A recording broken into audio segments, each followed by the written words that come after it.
बाकी कोई दिक्कत नहीं। कल हम बात कर रहे थे,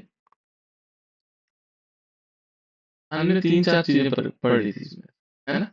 यहाँ पर हम पोटेंशियल पढ़ रहे थे, इसका किस प्रकार से पोटेंशियल होगा। आज थोड़ा और इम्पोर्टेंट है। कल हमने इस पर बात की थी किस प्रकार से धारा यदि हम बाह्य विभव उत्पन्न करते हैं तो क्या क्या चीजें होंगी, है ना? ये हमने अलग अलग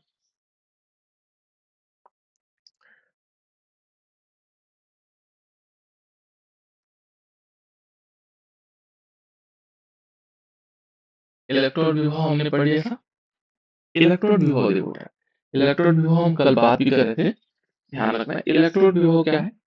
यहाँ ये ध्यान रखना कि जो इलेक्ट्रोड है हमारे पास, ये जो बीच में इलेक्ट्रोड है ना, इसके और जो ये हमारे पास क्या होगा, वैद्युत अपघट्य होगा, जो पदार्थ यहाँ मिला हुआ होगा, इनके बीच जो विभवांतर होगा, इसके बीच इलेक्ट्रोड और वैद्युत अपघट्य के बीच, इलेक्ट्रोड और वैद्युत अपघट्य के बीच जो विभव में अंतर होगा, विभव में क्या होगा, अंतर होगा, जिसको हम बोलते हैं विभव में अंतर को हम बोलते हैं विभवांतर। विभवांतर, विभव में अंतर को बोलते हैं विभवांतर, है ना? इन दोनों के इलेक्ट्रोड और वैद्युत अपघट्य के बीच जो विभव में अंतर होगा, उसको बोलते हैं इलेक्ट्रोड विभव। वो है इलेक्ट्रोड विभव, हम समझ चुके होंगे, है ना? इन दोनों का जो अंतर होगा, क्या विभव में अंतर होगा, पोटेंशियल में, है ना?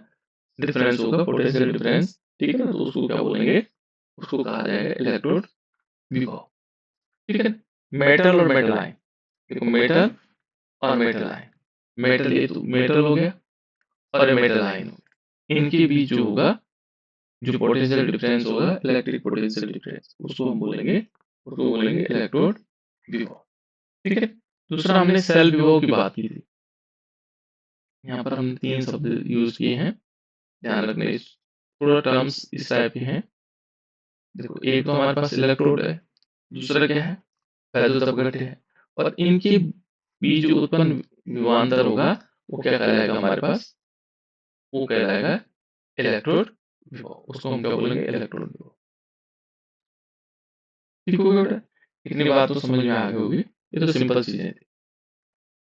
अभी बहुत इंपॉर्टेंट है मानक, मानक इलेक्ट्रोड विभव। यहाँ मानक शब्द यूज हुआ है। मानक मैंने इसमें कुछ मानक दिए गए, इसमें कुछ मानक दिए गए हैं, और वो मानक किस प्रकार से, देखो ये कहते हैं कि जब अर्ध सेल, आधा सेल होता है ना, आधा सेल मैंने बताया था आपको, इस सेल का पूरा होता है, जैसे हमने एक इलेक्ट्रोड यहाँ लिया, एक धातु की छड़ को एक धातु के विलयन में डुबाया, ये आधा सेल हो गया। दूसरे धातु को लिया, धातु की छड़ को लिया और उसके विलयन में डुबाया, तो आधा सेल हो गया, तो ये अर्ध सेल कहलाता है ना? जो कोई कहता है अर्ध सेल अभिक्रिया में प्रयुक्त सभी स्पीशीज की सांद्रता केवल इकाई में हो, इनकी इनमें जो हम प्रयोग कर रहे हैं, वो जो पदार्थ प्रयोग कर रहे हैं, वो क्या है, जो भी स्पीशीज हम प्रयोग कर रहे हैं, उनकी सांद्रता इकाई में होनी चाहिए। जैसे हमने एक मोलर बिलियन लिया, इसका मतलब यहाँ पर एक मोलर बिलियन है, इकाई में हो गया एक मोलर। तो इलेक्ट्रोड को क्या, इलेक्ट्रोड विभव को कहा जाता है मानक इलेक्ट्रोड विभव।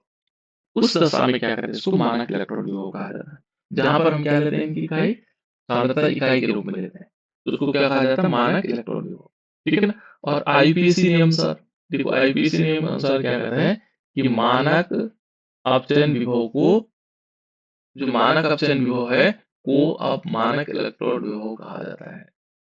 तो ध्यान में रखना है कि जो मानक अपचयन विभव है, उसी को हम क्या बोल रहे हैं,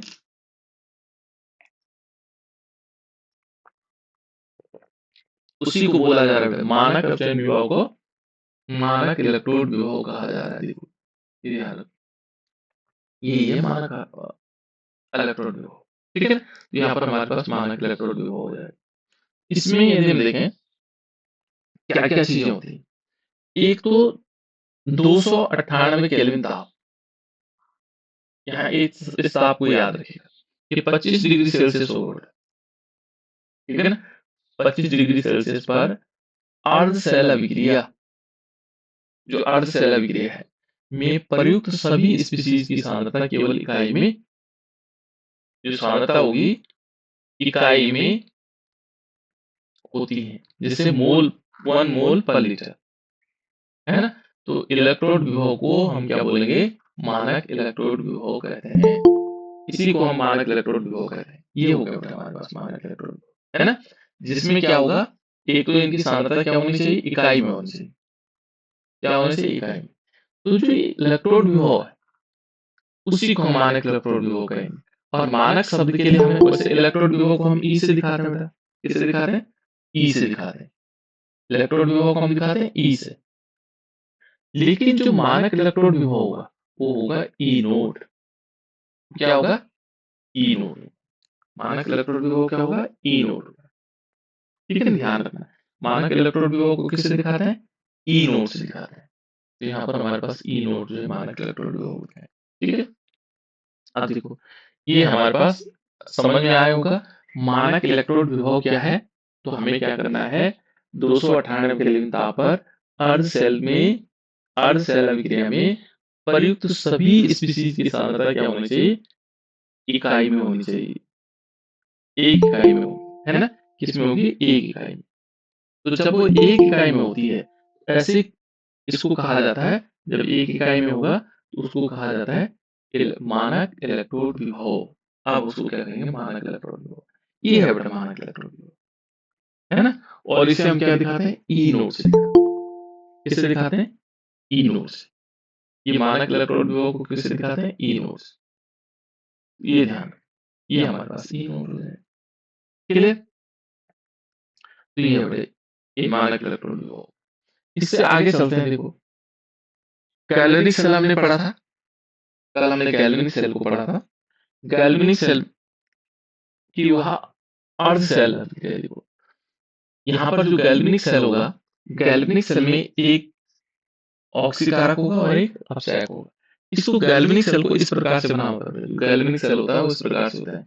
एक तरफ आधा सेल होता है और आधा सेल होता है, दोनों मिलाकर, है ना? तो देखो इसमें क्या माना जाता है? जो गैल्वेनिक सेल है कि जिसमें ऑक्सीकरण होता है, ध्यान रखना, जिसमें क्या होगा? ऑक्सीकरण होगा, वो एनोड कहलाएगा। जिस सेल में ऑक्सीकरण होगा, मान लीजिए हमने कहा है ऑक्सीकरण, हमारे पास था Zn, और Zn ने क्या किया? Zn2 पॉजिटिव बनाया और प्लस 2 इलेक्ट्रॉन निकला। क्या कौन सी क्रिया हुई बेटा?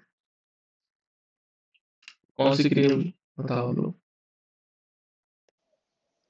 कौन सी अभिक्रिया? उपचयन अभिक्रिया, है ना? उपचयन को हम दूसरा शब्द बोलते हैं, क्या बोलते हैं इसके लिए दूसरा शब्द? ऑक्सीकरण। बिल्कुल, इसको हम ऑक्सीकरण बोलते हैं। यानी कि जिसमें इलेक्ट्रॉन निकलते हैं वो कहलाता है ऑक्सीकरण। ठीक है ना? वो क्या कहलाता है? ऑक्सीकरण। जिसमें क्या होंगे? इलेक्ट्रॉन निकल जाएंगे। तो ऑक्सीकरण, यहाँ पर ध्यान रखना है, जो ऑक्सीकरण वाला होगा उसको हम क्या बोलेंगे? एनोड। जहां पर ऑक्सीकरण, इसका मतलब ये क्या हो जाएगा? एनोड। अभी क्या है? इसने ऑक्सीजन लिया इसलिए हमने इसको कहा ए एनोड है। लेकिन इसी इसी में ध्यान रखना, जरूर थोड़ी ये एनोड ही रहेगा हमेशा। मान लीजिए ये जिंक 2 पॉजिटिव ने 2 इलेक्ट्रॉन लिए हों और एक Zn बनाया हो, तो अब क्या हुआ? अब तो नहीं होगा ना ये ऑक्सीकरण, तो ये एनोड नहीं होगा, इस समय एनोड नहीं होगा। ये कह रहा है, ध्यान से सुनना, कि ऑक्सीकरण, जिसमें ऑक्सीकरण होता है एनोड होगा, एनोड कहलाएगा। गैल्वेनिक सेल की बात कर रहे हैं हम, जिसमें क्या होगा? ऑक्सीकरण होगा, वो क्या होगा? एनोड होगा। ठीक है ना? एवं विलयन के सापेक्ष ऋणात्मक विभव होगा। और जो विलयन होगा, यहाँ पर जो विलयन होगा उसके सापेक्ष क्या होगा? ऋणात्मक होगा। इसका विभव कैसा होगा? ऋणात्मक होगा।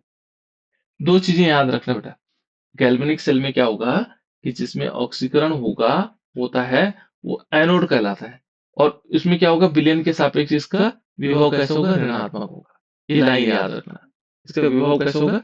ऋणात्मक होगा। ठीक है ना? और दूसरा, क्योंकि इससे लगा हुआ दूसरा सेल होगा, गैल्वेनिक सेल में क्या माना जाता है? यदि एक में ऑक्सीकरण हो रहा तो दूसरे में क्या होगा? एक में यदि हम उपचयन हो रहा होगा तो दूसरे में क्या हो रहा होगा?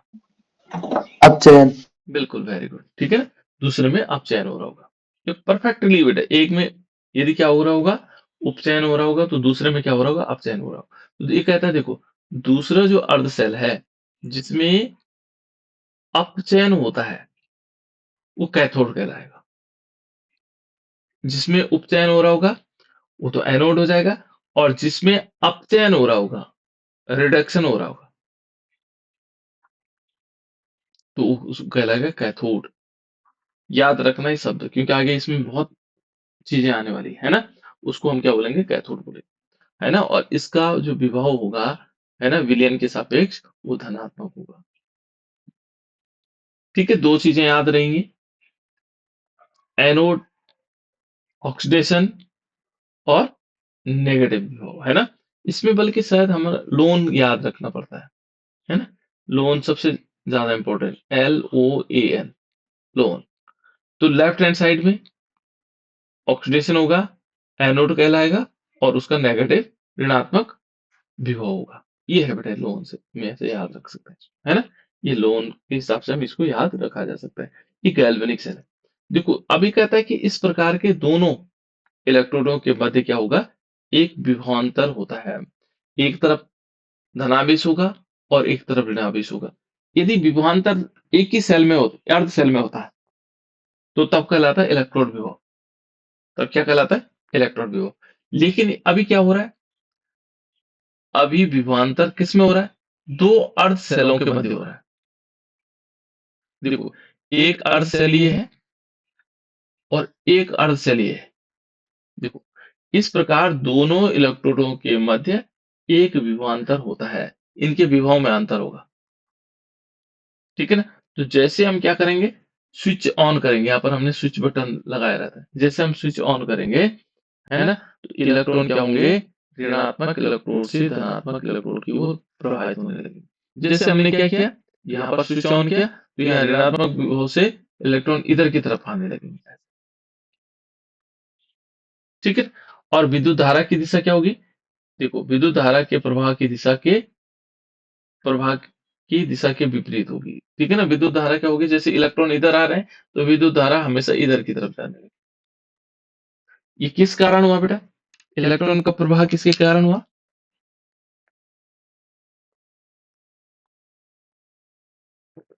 इलेक्ट्रॉन क्यों बहने लगे, क्योंकि इनमें विभव में अंतर था। ध्यान रखना, विभव में अंतर है, इसका विभव अलग है, इसका विभव अलग है, इसलिए इनके विभव में अंतर था। ये कहा जाता है विभवांतर के कारण, जिसमें विद्युत धारा प्रवाहित हुई उस कारण। ठीक है। अब देखो हमने जो विभवांतर आया किसमें, दो अर्ध सेलों के बीच में। ठीक है। तो उसको सेल विभव बोलते हैं बेटा। देखो, गैल्वेनिक सेल के दोनों इलेक्ट्रोडों के बीच विभवांतर सेल विभव कहलाता है। दो अर्ध सेलों के बीच, जो गैल्वेनिक सेल में दो इलेक्ट्रोड हैं, उनके बीच जो क्या होगा, विभव में अंतर होगा, उसको बोलते हैं सेल विभव। और इलेक्ट्रोड विभव किसे कहा हमने, बताओ इलेक्ट्रोड विभव किसे को कहा, अभी बताया था जस्ट। इलेक्ट्रोड विभव क्या था, सेल विभव तो ठीक है, दो इलेक्ट्रोड है, उनके बीच जो विभवांतर था उसको हम सेल विभव कह रहे हैं। लेकिन इलेक्ट्रोड विभव क्या था,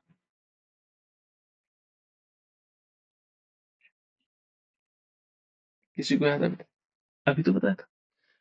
ये इलेक्ट्रोड विभव मालूम क्या है, एक हमारे पास इलेक्ट्रोड है अर्ध सेल अभिक्रिया में, एक हमने इलेक्ट्रोड लिया, देखो ये इलेक्ट्रोड है, और इलेक्ट्रोड के साथ साथ उसमें जो वैद्युत अपघट्य है, विद्युत अपघट्य, ये जो वैद्युत अपघट्य हमने मिलाया हुआ, इलेक्ट्रोड और वैद्युत अपघट्य के बीच विभवांतर, वो कहलाएगा इलेक्ट्रोड विभव। ध्यान रखना, क्या कहलाएगा, इलेक्ट्रोड विभव।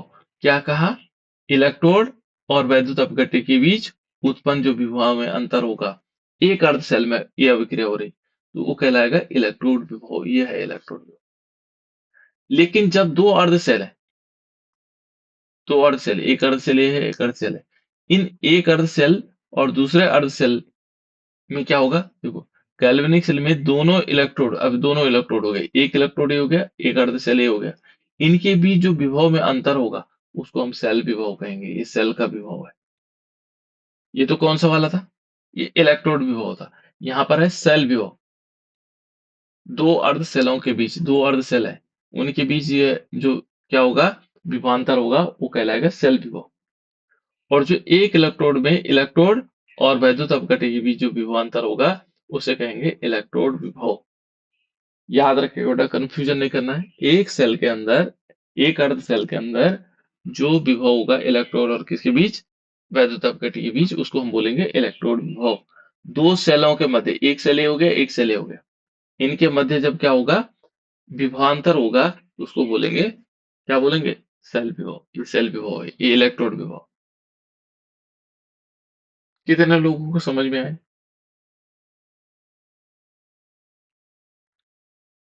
अनूप समझ में आया बेटा? लास्ट वाला क्या है सर, जो आपने उसके बाद बताया? बिल्कुल राइट है ना। यहाँ अब इस पर मैं वापस आता हूँ। देखो, ये दो अर्ध सेल है, एक अर्ध सेल है बेटा, एक, और एक अर्ध सेल है, दो अर्ध सेल है। इतनी बात समझ में आई? इतनी बात समझ में आई? दो आधा सेल है, एक आधा सेल ये है यस सर। और एक आधा सेल है, ठीक है ना। अब इसकी पहले वाले सेल और दूसरे वाले सेल, इसके विभव में अंतर है, इसका विभव अलग है, इसका विभव अलग है। जब इन दोनों का विभव में जो अंतर होगा, उसको बोलेंगे सेल विभव। समझ में आ गया? कितनी बात समझ में आई बेटा? दो अर्ध सेल, एक सेल ये है, आधा सेल ये है, और आधा सेल ये है, और इनके विभव में जो अंतर होगा, वो कहलाएगा सेल विभव। कैलाश आया बेटा समझ में? जी सर। प्रियांशी आया बेटा समझ में? Yes sir. सोनाली, सोनाली को समझ में आया बेटा? सोनाली नाथ यस सर। आ गया ना। ये दो अर्ध सेल है ना। प्राची को आ गया था बेटा? Yes sir. दो अर्ध सेल है, एक आधा सेल ये है और एक आधा सेल है, इनमें जो विभव है ना, विभव में जो अंतर है, उसको बोलते हैं सेल विभव। कितनी बात क्लियर हो गई है ना। अब दूसरा देखते हैं। दूसरा हमारे पास इलेक्ट्रोड विभव। अब इसको नहीं ले रहे हम, ये हमारा इस समय हम भूल जाते हैं इस वाले। अब केवल ये अर्ध सेल ले रहे हैं, ये वाला। इस सेल में दो चीजें हैं, एक तो है हमारे पास इलेक्ट्रोड, ये वाला, ये वाला, और दूसरा है वैद्युत अपघट्य, ये विद्युत अपघट्य, ये जो पदार्थ इसमें मिला हुआ।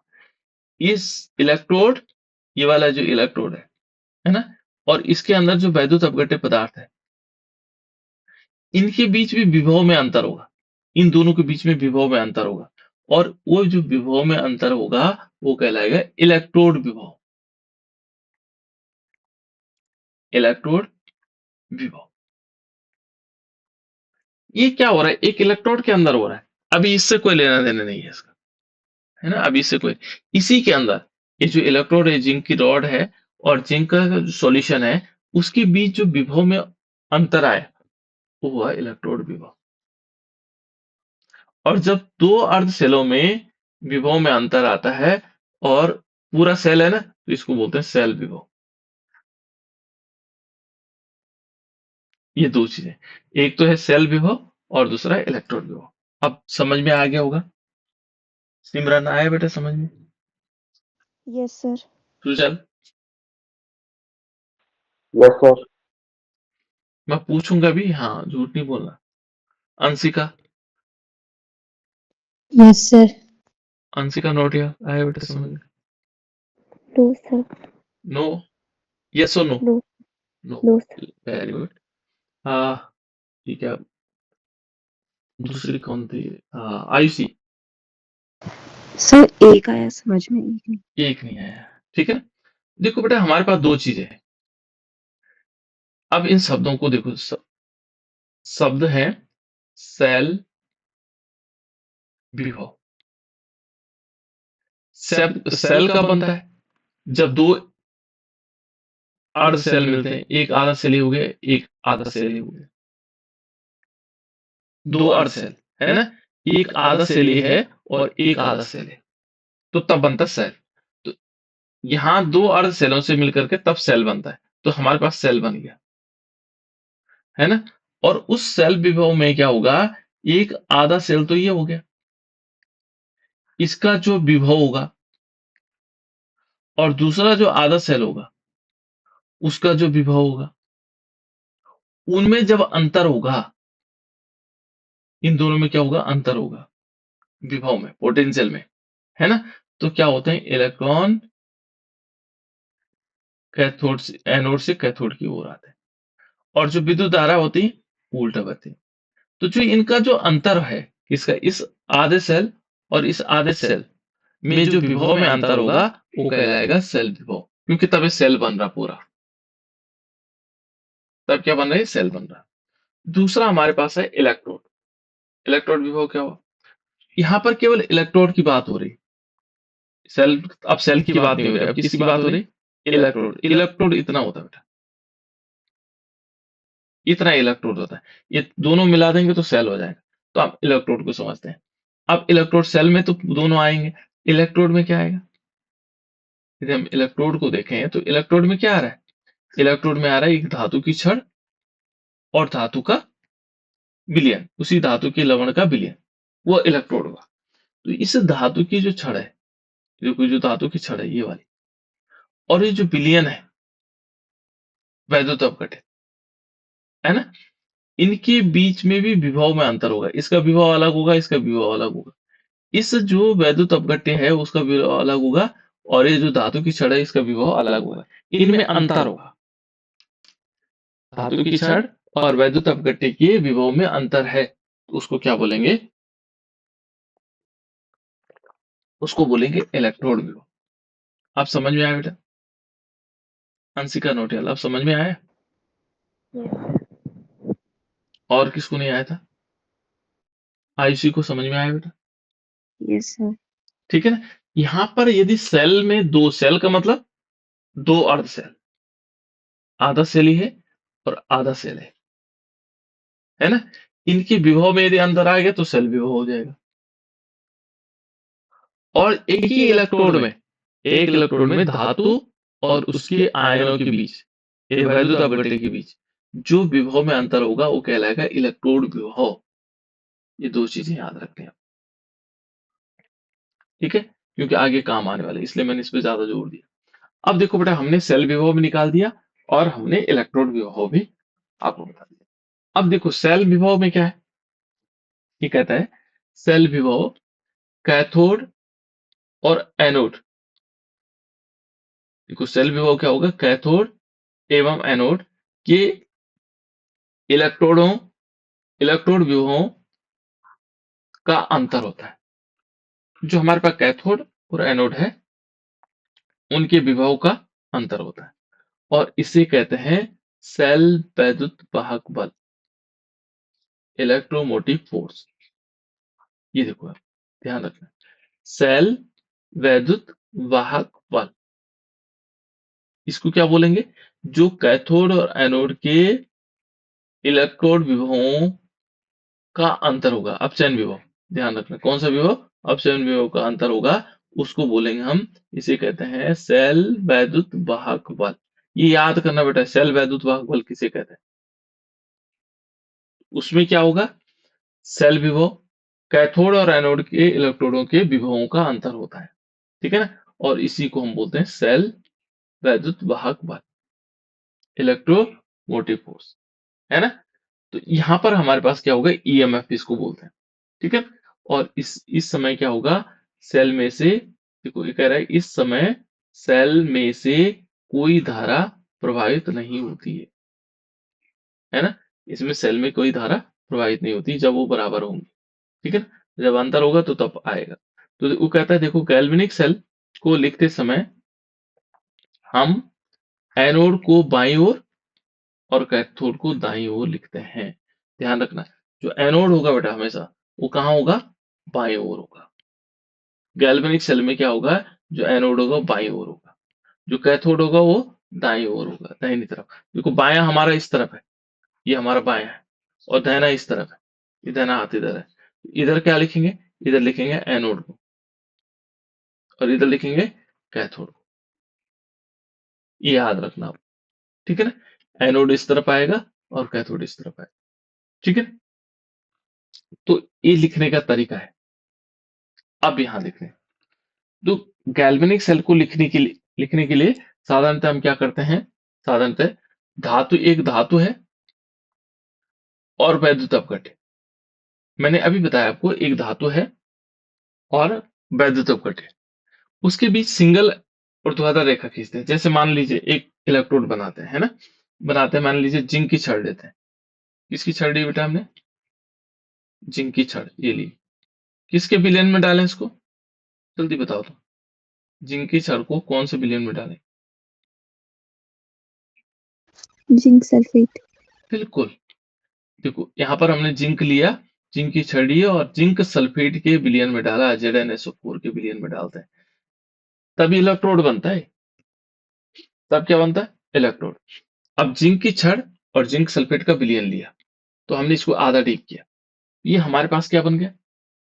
आधा सेल बना, है ना?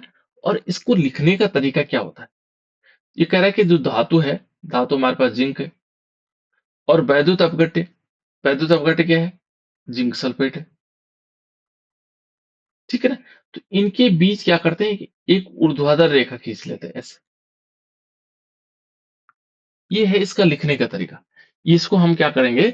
इस सेल को यदि हम लिखना चाहेंगे, तो देखो यहाँ पर मैंने जिंक सल्फेट पूरा लिखा है बेटा, लेकिन जब ये जिंक सल्फेट यहाँ इसमें बनेगा ना, तो ये क्या कर देता है? जिंक सल्फेट जो होता है वो दो भागों में टूट जाता है, Zn2 पॉजिटिव और SO4 नेगेटिव, 2 नेगेटिव, ऐसे टूटा हुआ रहता है। तो यहाँ पर जो इसके लिए होगा, वो होगा जिंक और Zn2 पॉजिटिव, ऐसा लिखा जाता है, लिखते हैं ऐसे। और इनके बीच क्या करते हैं कि एक रेखा खींचेंगे, ठीक है ना? एक ऊर्ध्वाधर रेखा खींचेंगे, ठीक है? और यहां ध्यान रखना, यहां पर हमेशा, इससे पहले एक लाइन हमने पढ़ी थी, क्या पढ़ी थी? यहां इसको अपचयन विभव कहते हैं। देखो ये, देखो ये अपचयन विभव है बेटा। और अपचयन क्या होता है? अपचयन क्या होता है बेटा? जिसमें इलेक्ट्रॉन जिसमें माइनस इलेक्ट्रॉन होते हैं, लिए जाते हैं, दिए जाते हैं। दिए जाते हैं। तब तो तब तो गड़बड़ हो गया। यदि देंगे इलेक्ट्रॉन तो क्या होगा? तब तो ऑक्सीडेशन हो जाएगा। इलेक्ट्रॉन लिए जाते हैं, है ना? यहाँ पर हमें, भले यहाँ पर ऑक्सीकरण हो रहा है, यहाँ उपचयन हो रहा है। देखो Zn से Zn2 पॉजिटिव बन रहा है ना? मैं समझ रहा हूँ तुमने ऐसे क्यों कहा है ना? Zn से Zn2 पॉजिटिव बन रहा है, लेकिन यहाँ दिखाना हमने अपचयन विभव है ना? यानी कि हम क्या करेंगे? Zn2 पॉजिटिव दिखाएंगे और सिंगल Zn दिखाएंगे। ये अपचयन विभव दिखाना है, क्योंकि इसमें हमेशा सेल विभव को हम अपचयन विभव के रूप में, हमने कहा ना, मानक इलेक्ट्रोड विभव को हम क्या बोलते हैं? मानक अपचयन विभव कहा जाता है। तो चलो पहले अभी इसको ऐसे समझ लेते हैं। इनको हम कैसे लिखते हैं बेटा? जिंक लिखेंगे और जिंक में 2 पॉजिटिव चार्ज लिखेंगे। इसके इस इलेक्ट्रोड को हम लिख रहे हैं, है ना? इनके बीच एक लाइन खींचते हैं, ठीक है? अब कहता है देखो, 2 वैद्युत अपघट्यों को यदि लवण सेतु से द्वारा जुड़े हुए हों, तो उनके मध्य क्या होगा? 2 ऊर्ध्वाधर रेखाएं खींचेंगे। अब जैसे मान लीजिए हमने क्या बनाया? एक इलेक्ट्रोड हमने यहाँ पर बनाया, ठीक है? यहाँ पर एक धातु की छड़ को हमने, ये धातु की छड़ थी और धातु के विलयन में डाला। ये जिंक की छड़ थी और जिंक सल्फेट के विलयन में डाला। अभी उसको समझाएंगे बेटा, जो जिसमें आपको कंफ्यूजन हुआ है ना? दूसरा हमने क्या लिया? दूसरा अर्ध सेल लिया। इसमें हमने क्या किया? कॉपर की छड़ ली, यहाँ पर लिया कॉपर की छड़, और कॉपर सल्फेट के विलयन में लेंगे, क्योंकि उसी के लवण के विलयन में लेना। लेकिन ये क्या कहता है? ये 2 वैद्युत अपघट्यों को यदि लवण सेतु से जुड़े हों, मान लीजिए हमने क्या किया? अब पहले इसको देखते हैं। इसको हमने लिखा, इसको लिखते हैं अर्ध सेल, तो यहाँ पर क्या होगा? Zn और Zn2 पॉजिटिव, ऐसे लिखा ना हमने? एक ऊर्ध्वाधर रेखा। यहाँ पर क्या लिखेंगे बेटा? कॉपर और कॉपर सल्फेट को कैसे लिखेंगे? Cu लेंगे और एक लाइन खींचेंगे और CO2 पॉजिटिव लेंगे, ऐसे तो लिखा जाएगा। जब हम इन दोनों को यहां से क्या होगा, लवण सेतु से जोड़ेंगे, ऐसे ऐसा हमने इसको जोड़ दिया लवण सेतु से, ऐसे जिसमें हमने KCl डालते हैं, पोटेशियम क्लोराइड। तो इन दोनों को जोड़ने के लिए क्या होगा, यहाँ दो लाइन खींचनी पड़ेगी। ये दो लाइन दिखा रहे कि ये लवण सेतु से जुड़े हैं। ये जो दो लाइन है ना, ये क्या दिखा रहा है बेटा इसमें, ये लवण सेतु से जुड़ा हुआ है। ये वाला और ये वाला क्या है, लवण सेतु से जुड़ा हुआ है। सिंगल लाइन जुड़ी हुई है, इसका मतलब लवण सेतु नहीं है इसमें, ध्यान रखना। जब दो लाइनें दिखाएंगे बीच में तो ये लवण सेतु हो जाएगा। तो इस प्रकार से हम इसको समझ सकते हैं, ठीक है ना। देखो, हाँ कुछ कहना चाह रहे बेटा, ठीक है ना। उसको क्या कहेंगे, लवण सेतु कहा जाएगा, इस प्रकार से। देखो अब कहता है इस प्रॉपर्टी के अनुसार लिखे लिखे सेल का EMF धनात्मक होगा। इसका जो EMF होगा वो धनात्मक होगा, है ना। और इसमें क्या होगा देखो, एवं ये कहता है इसमें, यहां पर समझ में आ गया, दो लाइन समझ में आ गई, ठीक है ना। ये दो लाइन क्या है, इस लवण सेतु से जुड़ने के लिए ये दिखाई गई कि लवण सेतु से जुड़ा हुआ है। अब यहाँ एक और चीज देखो, देखो कैसे होगा। यहाँ पर हमारे पास होगा, इसको हम देखो बेटा, यहाँ पर अलग अलग चीजें हैं। अभी तो मैंने सिंपल लिखा है ऐसा, ये तो मैंने Cu कैसे लिखा जाता है कि दो माना कॉपर और उसको लिख रहे हैं, लेकिन इसका तरीका है अभी लिखने का, है ना।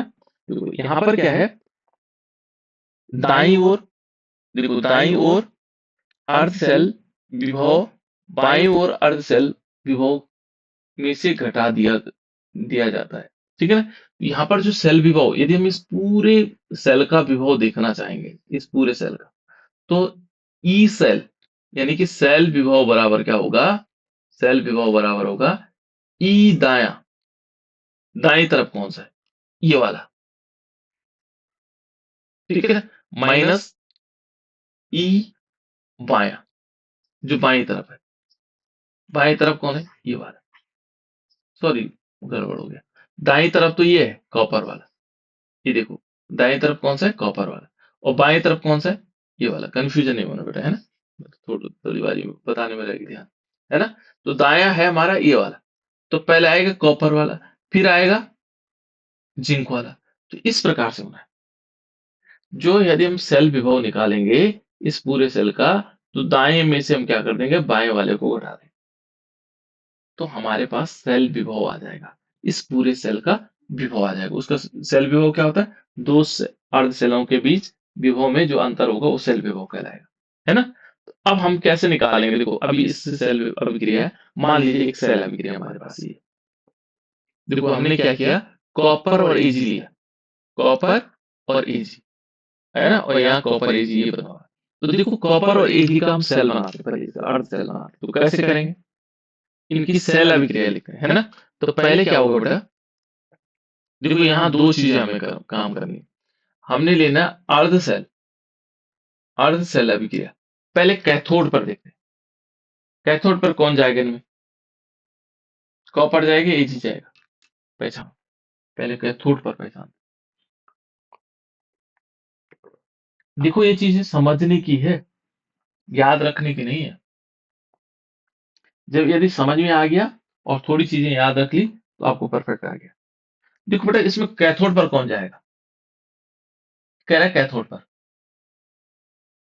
इन दोनों में पहचानना है, क्या कॉपर जाएगा या एजी जाएगा, एजी, एजी जाएगा। क्यों जाएगा बेटा एजी, क्योंकि उसमें अपचयन होगा। बिल्कुल, वेरी गुड। हमने अभी पढ़ा था कि जहां अपचयन होगा, जहां पर क्या होगा, अपचयन होगा, वो जाएगा कैथोड। आप अपचयन का पता कैसे चलेगा, कैसे लगाएंगे, यहाँ देखो, पहले हम इन दो रिएक्शन को देखते हैं, अर्ध सेल को बनाते हैं। जैसे कॉपर है, तो कॉपर से कॉपर 2 पॉजिटिव बन रहा है, कॉपर से कॉपर 2 पॉजिटिव बन रहा है। कैसे बनेगा बेटा, कब बनेगा ये कॉपर से कॉपर 2 पॉजिटिव, जब कॉपर 2 इलेक्ट्रॉनों का त्याग कर देगा। बिल्कुल, 2 इलेक्ट्रॉन इसमें से त्यागे, है ना? इस कॉपर ने 2 इलेक्ट्रॉन त्यागे हैं। कॉपर ने 2 इलेक्ट्रॉन त्याग किए, ठीक है? तब क्या बनेगा? कॉपर 2 पॉजिटिव बनेगा। और ये जो इलेक्ट्रॉन त्यागना होता है वो क्या होता है? ये कहलाता है उपचयन। उपचयन को हम ऑक्सीडेशन बोलते हैं। ये पता लग गया। दूसरा देखो, यहाँ एजी से एजी पॉजिटिव से एजी बना, यानी कि एजी था हमारे पास, पॉजिटिव था, और इससे क्या बना? एजी बना। तो कब बनेगा एजी? जब ये पॉजिटिव वाला एक इलेक्ट्रॉन को क्या करेगा? लेगा। तो यहाँ 2 एजी लेने पड़ेंगे तो 2 इलेक्ट्रॉन लेगा, ठीक है? तब 2 एजी बनेगा। ये कहना चाह रहा हूँ। देखो इसने क्या किया होगा, यहाँ पर 2 इलेक्ट्रॉन लिए होंगे तभी तो ये बना होगा। तो इसका मतलब इलेक्ट्रॉन लेना क्या हुआ? इलेक्ट्रॉन का लेना क्या कहलाएगा? अपचयन कहलाएगा। अपचयन। बिल्कुल। तो यहाँ हम इससे ऐसे करके पहचान सकते हैं, ठीक है ना? ऐसे करके पहचान सकते हैं। यहाँ पर क्या हुआ बेटा, हमने देखो ये अर्धशैल अभिक्रिया है, तो कैथोड पर कौन जाएगा? जिसका अपचयन हो रहा होगा। तो सिंपल, जैसे बिटिया ने कहा, एजी से एजी पॉजिटिव से एजी में कन्वर्ट हुआ, एजी पॉजिटिव से एजी में कन्वर्ट होगा इस वाले में, कैथोड पर। तो कैथोड पर कौन जाएगा? ये वाला। 2 एजी लिया, एक्वस इसने 2 इलेक्ट्रॉन लिया और एजी बना दिया। ये गया कैथोड पर, ठीक है ना? हमें इस रिएक्शन से पता लगा रहे हैं, इस रिएक्शन से हमने पता लगाया कौन सा अपचयन वाला है, ठीक है? दूसरा देखेंगे, ये हो गया एनोड। अब एनोड पर ऑक्सीकरण होना है। एनोड पर क्या होगा? एनोड देखना, जहां पर क्या होगा? उपचयन होगा। अब एनोड पर कौन जाएगा? अब हमने पता कर रखा है अभी, Cu से Cu2 पॉजिटिव, क्योंकि ये 2 इलेक्ट्रॉन त्याग रहा है, तो इसलिए ये वाला सेल जाएगा इसमें। हमने 2 अर्ध सेल बना दिए बेटा, 2 आधे सेल बना दिए। एजी वाला अर्ध सेल अलग है और कॉपर वाला अर्ध सेल अलग है। अब हमने ये देखना है, हमने क्या अभी तक क्या क्या चीजें पढ़ी हुई है ना? इसके हमने पहले सेल अभिक्रिया लिखनी। तो देखो, हम सेल अभिक्रिया कैसे लिखेंगे? मैंने कहा था कि जैसे यहां पर क्या होगा, अब हम प्रैक्टिकल रूप में आ रहे हैं कि उस सेल अभिक्रिया। देखो ये तो सेल एक रिएक्शन लिखे हमने, और इसको सेल अभिक्रिया के रूप में कैसे लिखा जाएगा? तो देखो बेटा, कॉपर ने क्या किया? पहले देखो, इसमें 2 चीजें हैं, दाईं तरफ और बाईं तरफ किसको लिखा जाता है? दाईं ओर किसको लिखा जाएगा और बाईं ओर किसको लिखा जाता है? पहले ये बताओ आप मुझे। सर दाईं ओर कैथोड को और बाईं ओर एनोड को। दाईं ओर सर कैथोड।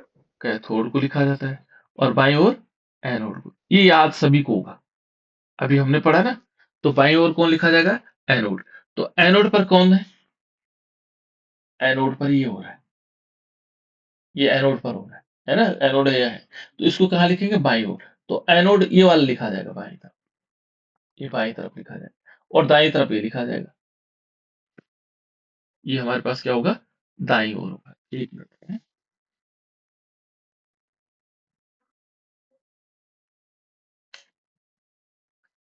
इतनी बात समझ में आ गई? दाईं तरफ ये लिखा जाएगा, कौन सा वाला? ये ऊपर वाला। और बाईं तरफ ये लिखा जाएगा। अब हमारे पास देखो एक लाइन है, दाएं तरफ किस पहले हम लिखते हैं बाईं ओर। तो बाईं ओर किसको लिखना है? इसको लिखा जाना। तो इसको लिखने का तरीका क्या बताया मैंने, कि पहले हम क्या करेंगे? धातु को लिखेंगे, फिर एक ऊर्ध्वाधर लाइन खींचेंगे, फिर क्या लिखेंगे? उसके बाद धातु के विलयन है, CO2 पॉजिटिव लिखेंगे। ये लिखा हमने अभी, है ना? और यदि ये देखो, इनकी स्थितियां भी लिख सकते हैं, जैसे Cu है, ये सॉलिड है ना? फिर इसके बाद सिंगल Cu2 पॉजिटिव, ये कैसे होगा? एक्वस होगा। अब ये आधा सेल लिखा बेटा हमने, और ये कौन सा लिखा? बाईं ओर। बाईं ओर किसको लिखा है? जिसमें ऑक्सीडेशन हो रहा होगा, तो ऑक्सीडेशन वाले को हमने बाईं ओर लिख दिया। ये इतनी बात क्लियर हो गई? अब फिर क्या करना है? फिर हमने दाईं ओर लिखना है। दाईं ओर कौन सा आ जाएगा? दाईं ओर ये ऑटोमेटिक आ जाएगा, एजी वाला। एजी वाला कैसे होगा? देखो एजी में क्या हो रहा है, यहां पर देखोगे एजी प्लस से एजी बन रहा है। अब ध्यान रखना, एजी प्लस है, लेकिन बाद में हम इसको चेंज करेंगे, अभी देखना, ठीक है ना? बाईं ओर को उसको लिखना है एजी प्लस। देखो हमने एजी प्लस लिखा। अब इसमें 2 लिखने की संख्या जरूरत नहीं बेटा, है ना? एजी प्लस लिखेंगे, एक्वस होगा। और ये किस में कन्वर्ट हुआ? एजी में हुआ। ये हमने ऐसे लिखा। Cu से Cu पॉजिटिव हुआ, Ag से Ag प्लस से Ag बना। अब इन दोनों को जोड़ना है, क्योंकि हम मान के चलते हैं हम कि एक इससे लवण सेतु से जुड़ा होगा, तो इनके बीच हम क्या करेंगे, 2 लाइन, ठीक है ना। तो ये हुई बेटा सेल अभिक्रिया, ठीक है ना।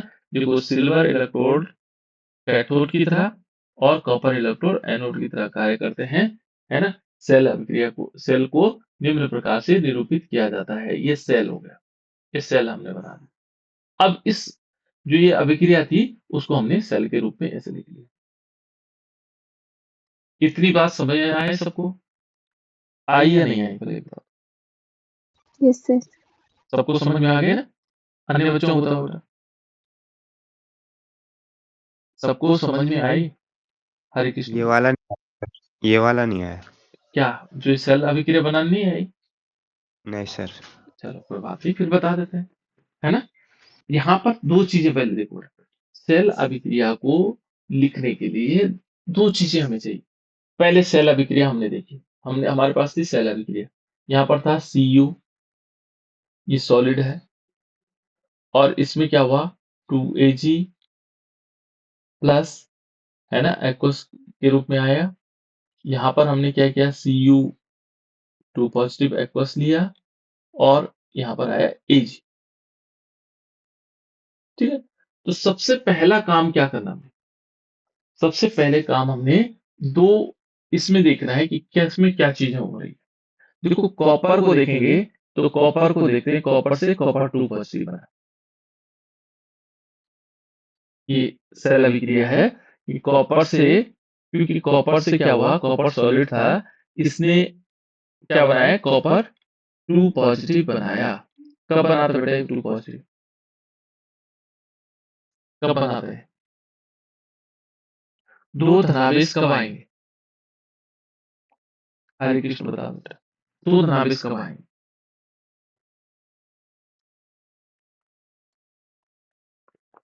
मालूम है या नहीं है, पहले बताओ। किसी नहीं सर। नहीं मालूम है, ध्यान रखो बेटा। यहां पर क्या होना है कि जब भी कोई तत्व होता है, कोई भी एलिमेंट होता है, उस पर धनावेश तब आते हैं जब वो इलेक्ट्रॉन त्यागता है। इस सोडियम पर धनावेश कब आएगा, जब वो 1 इलेक्ट्रॉन त्यागेगा। अब समझ में आया? Yes sir. इस कॉपर पे 2 धनावेश कब आएंगे, जब ये 2 इलेक्ट्रॉन त्यागेगा। 3 धनावेश कब आएंगे, 3 इलेक्ट्रॉन त्यागेगा। 4 धनावेश कब आएंगे, 4 इलेक्ट्रॉन त्यागेगा। जितने इलेक्ट्रॉन त्यागेगा उतने उस पर धनावेश आएंगे, और उस प्रोसेस को जब इलेक्ट्रॉन त्यागता है, उस प्रोसेस को क्या बोलते हैं, उस प्रोसेस को क्या बोलते हैं? अपचयन। हाँ, हरे कृष्ण बताया, क्या क्या कौन सा है, अपचयन। अपचयन नहीं, उपचयन। उसने उपचयन बोला, तुमने अपचयन सुना, उपचयन। क्या बोलेंगे, उपचयन, है ना, जिसको हम बोलते हैं ऑक्सीकरण। क्या बोलते हैं बेटा उसको, ऑक्सीकरण। ये ऑक्सीकरण हुआ, हिंदी में 2 शब्द है इसके लिए, उपचयन भी बोलते हैं और ऑक्सीकरण भी। इलेक्ट्रॉन त्यागना प्रोसेस क्या कहलाएगा, अपचयन। ये समझ में लो कि अपचयन, ये क्या हो रहा है, उपचयन हो रहा है। क्लियर हुआ? इतनी बात समझ में आई बेटा? Yes sir. और उपचयन कहाँ होता है, ये हमने अभी पढ़ा, उपचयन हमेशा एनोड पर होता है। और एनोड को कहाँ लिखते हैं हम, लेफ्ट हैंड साइड में, बाईं तरफ लिखते हैं। ये 3 चीजें हमें यहां से पता लगी। दूसरा हमने क्या काम किया, दूसरा देखा इस अभिक्रिया में, दूसरा देखा Ag से Ag धनावेश। दूसरी अभिक्रिया हुई हमारे पास Ag प्लस था, और इसने किस में कन्वर्ट किया, ये एक्वस है ना, Ag प्लस है ना, एक्वस। Ag प्लस से हमारे पास बना Ag, 2Ag सॉलिड, ये 2Ag यहाँ पर। ये धनावेश कब गायब होगा, धनावेश कब कम होंगे, कब कम होंगे, जब वो इलेक्ट्रॉन लेगा। एक धनावेश एक ऋणावेश को खत्म कर देता है। एक धनावेश कम होगा जब वो 1 इलेक्ट्रॉन लेगा, 2 धनावेश कम होंगे जब 2 इलेक्ट्रॉन लेगा। और जो इलेक्ट्रॉन लेने की प्रोसेस है वो कौन सी है, बताओ। इलेक्ट्रॉन ले नहीं अपचयन बिल्कुल उसको बोलते हैं अपचयन। क्या बोला इन्होंने, क्या बोला हरे कृष्ण, अपचयन। इसको बोलते हैं अपचयन। अंग्रेजी में रिडक्शन बोलते हैं उसको ऊपर वाले को ऑक्सीडेशन बोलते हैं, है ना। जब रिडक्शन होगा तो ये मान के चलो ये कैथोड पर होता है। गैल्वेनिक सेल में हमने अभी पढ़ा ये कैथोड पर होता है, और इसको हम कहाँ लिखते हैं, राइट हैंड साइड में लिखते हैं, दाहिनी तरफ लिखते हैं। ये चीजें याद रखें। एक प्रोसेस में आधा सेल ये है और आधी सेल ये है। अब इन दोनों को हमने सेल अभिक्रिया में लिखा है। तो अभी क्या बताया, हमने क्या बताया कि जो हमने गैल्वेनिक सेल में पढ़ा था, जहां पर क्या होता है अपचयन, सॉरी उपचयन होता है, वो एनोड पर होता है, और उसको हम कहाँ लिखते हैं, बाईं ओर लिखते हैं। कहाँ लिखते हैं, बाईं ओर। तो बाईं ओर, बाईं तरफ हमारा ये साइड है बायां, इधर बायां होता है और इधर होता है दायां। ठीक हो गया, इतनी बात समझ में आई बेटा। बायां हमारा इस तरफ है, बायां हाथ इस तरफ है, दाहिना हाथ इस तरफ है। देखो आपने हाथ को देख लो, है ना। अब बाईं तरफ कौन लिखेंगे, इस वाली प्रोसेस को। और इस वाली प्रोसेस में क्या होता है कि जैसे Cu है, पहले लिखेंगे Cu, और जो उसका सॉल्यूशन था Cu2 पॉजिटिव, इनके बीच एक ऊर्ध्वाधर लाइन खींचते हैं ऐसे, ये एक्वस इन दोनों के बीच, Cu और Cu2 पॉजिटिव के बीच, ये सॉलिड है, इनके बीच एक ऊर्ध्वाधर लाइन खींचते हैं। दूसरा क्या करते हैं, यहाँ Ag प्लस है, देखो यहाँ पर क्या है, Ag प्लस, इस दाहिनी तरफ है ना। फिर एक लाइन खींचेंगे, ये एक्वस होगा, और एक लाइन और खींचेंगे और यहाँ आएगा Ag, ठीक है ना, ये सॉलिड होगा। अब ये दो अर्ध सेल हो गए, ये वाला ये वाला। लेकिन जब हम इनको लवण सेतु से जोड़ते हैं, बीच में बताया था गैल्वेनिक सेल में, तो यहाँ बीच में दो लाइन खींच देते हैं, और ये हमारे पास क्या होगी, सेल अभिक्रिया हो जाएगी। अब तो समझ में आ गया होगा बेटा, यस सर। अब आ गया ना। तो ऐसे हम सेल अभिक्रिया का निर्माण करते हैं, निरूपित करते हैं। अब हम इस सेल अभिक्रिया से हम तुरंत पहचान जाएंगे क्या हुआ, Cu सॉलिड है, और यहाँ पर आएगा Cu2 पॉजिटिव, और ये एक्वस हुआ, ठीक है। दूसरा हमारे पास क्या होंगे, डबल लाइन होंगी, और यहाँ पर आ जाएगा Ag प्लस, और ये एक्वस होगा, और यहाँ पर Ag होगा। इस प्रकार से हम सेल अभिक्रिया को निरूपित करते हैं। ये हमारे पास सेल अभिक्रिया निरूपित, ये हम सीख गए हैं। अब इस सेल अभिक्रिया को हम कैसे लिखा हुआ, ये क्यों लिखा हुआ है ऐसा, ये हम सीख गए, है ना।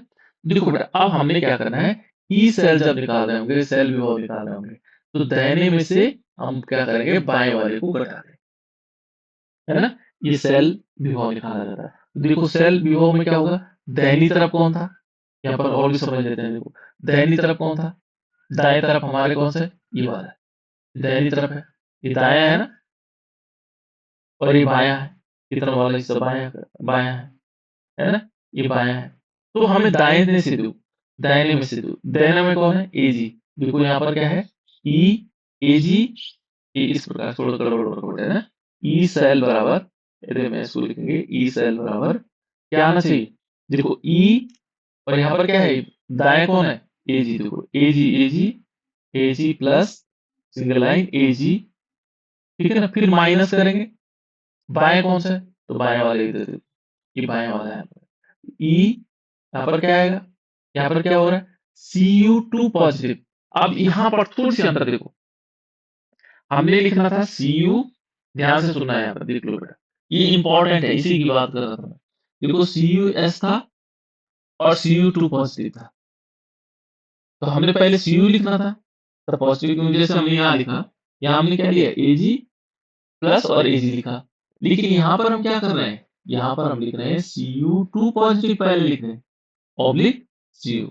यहाँ पर मानक अपचयन विभव है बेटा, देखो ये मानक अपचयन विभव लिया जाता है, इसलिए हम क्या करते हैं, इसको ऐसे लिखते हैं, Cu2 पॉजिटिव ऑब्लिक Cu, ये आ जाएगा, है ना, Ag प्लस A, इसलिए इसको ऐसा लिखा जाता है। नहीं तो हमने क्या लिखना था, Cu ऑब्लिक Cu2 पॉजिटिव, लेकिन यहाँ पर मानक अपचयन विभव लिखा जाता है, इसलिए सेल विभव हम ऐसे निकाल लेंगे इस प्रकार से, तब हमारे पास सेल विभव आएगा, ठीक है, इस तरह से।